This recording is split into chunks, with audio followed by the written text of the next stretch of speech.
और रामू भैया कहना है कि नजरिए के पता होई। और जी मैंने कि रामू भैया ठीक है मैंने मान बोला आ जाइए आइए आदेश और कहना है नजरिए के पता हुई मोहब्बत चीज का होला। नजरिए काम करेला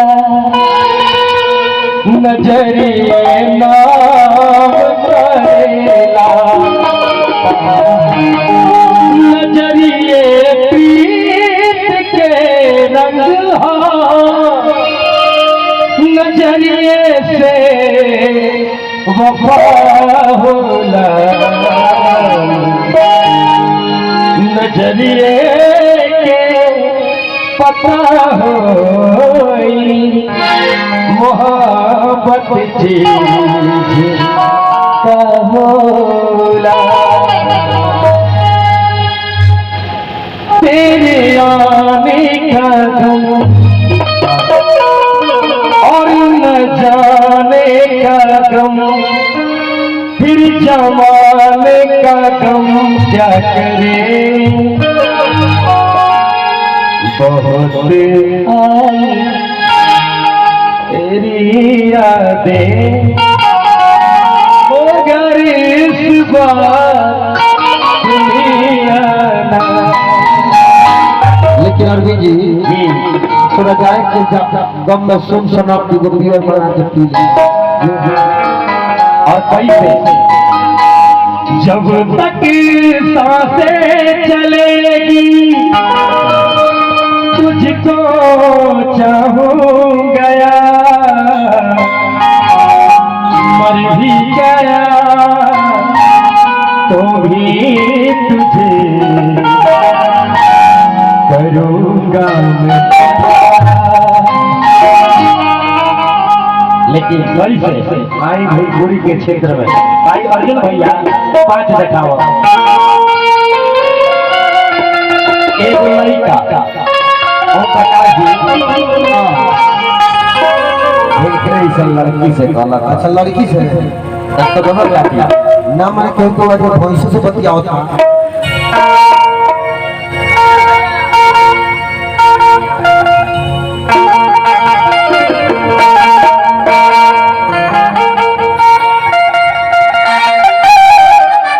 और लड़का कहला था कैसे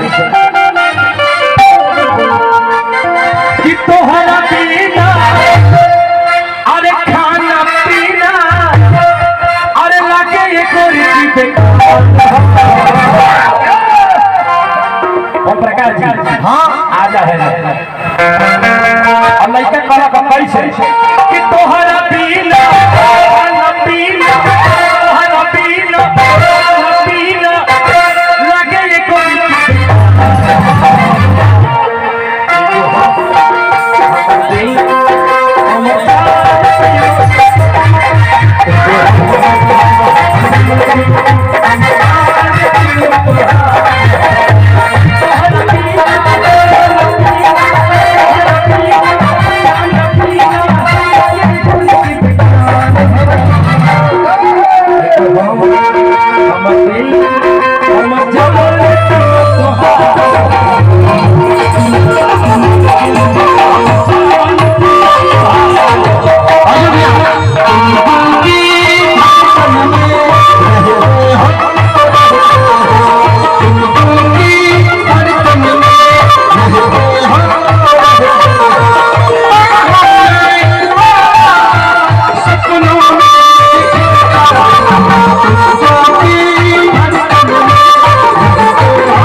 थोड़ा सा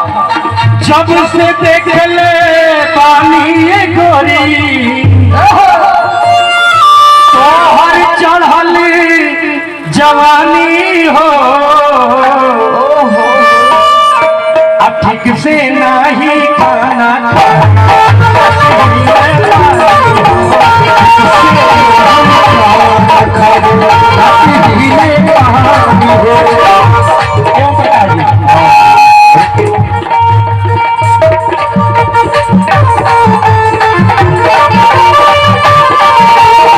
मेरे तरफ से आपके लिए आपके लिए वाह एक सुंदर जोरदार ताली होनी चाहिए काजी अदू घर में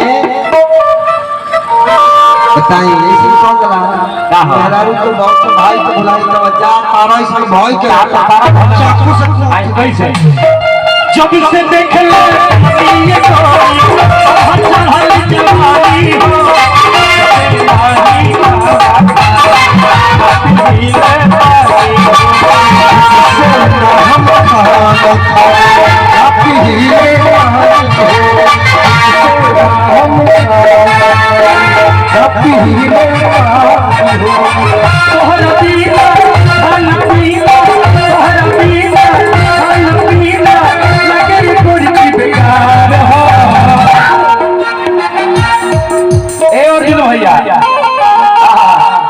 से गमछी दी तो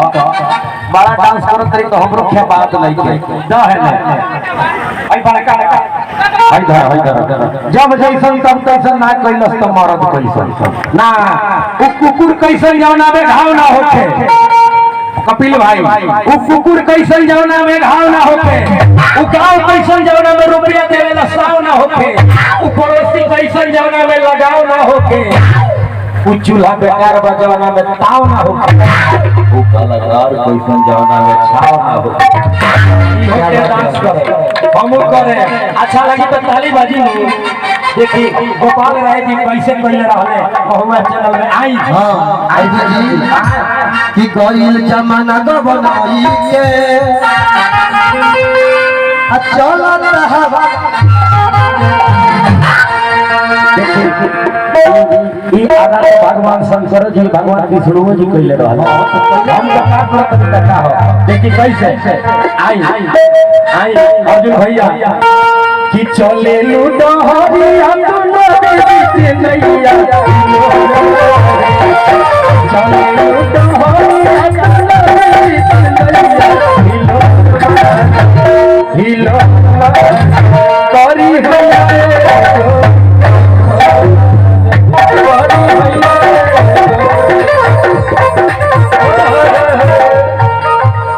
अब हमार बारी बा अच्छा लगी तो ताली बाजी लू तने हाला को के तनाही में कैसे आजा बाबू अरे चले लूडो हरिया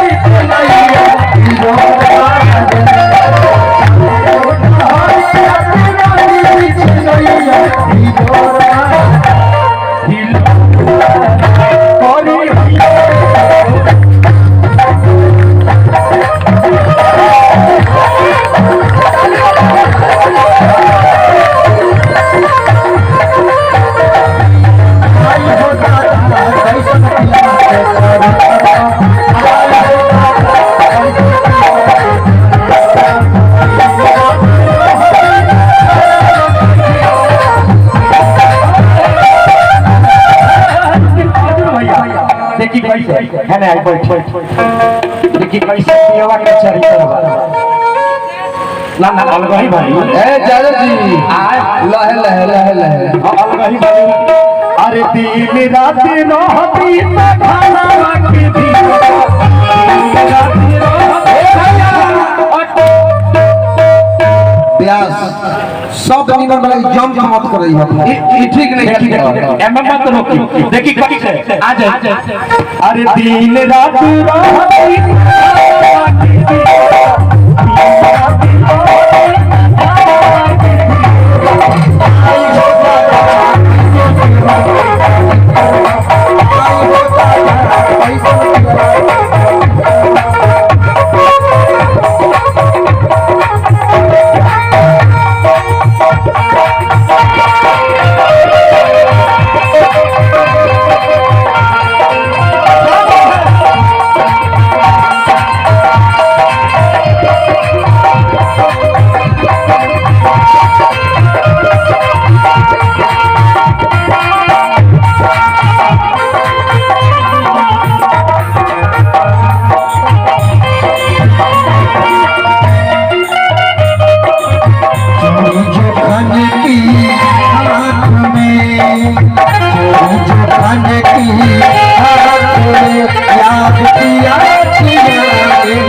मनीष बाबू के तरफ से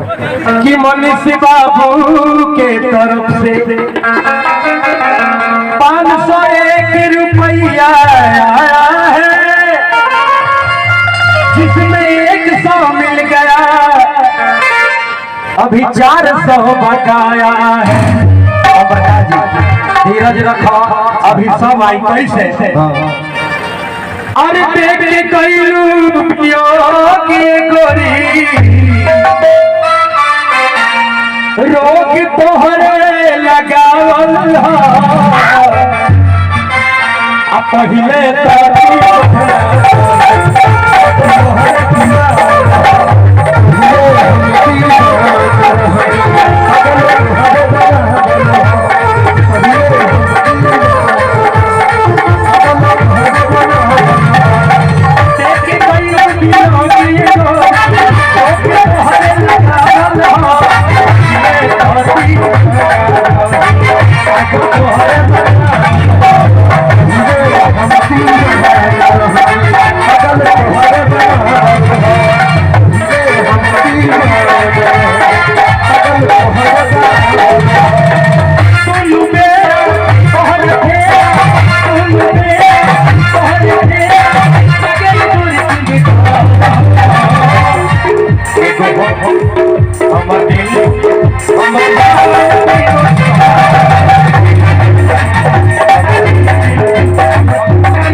मान लीजिए खतरा हमारे मेहरारू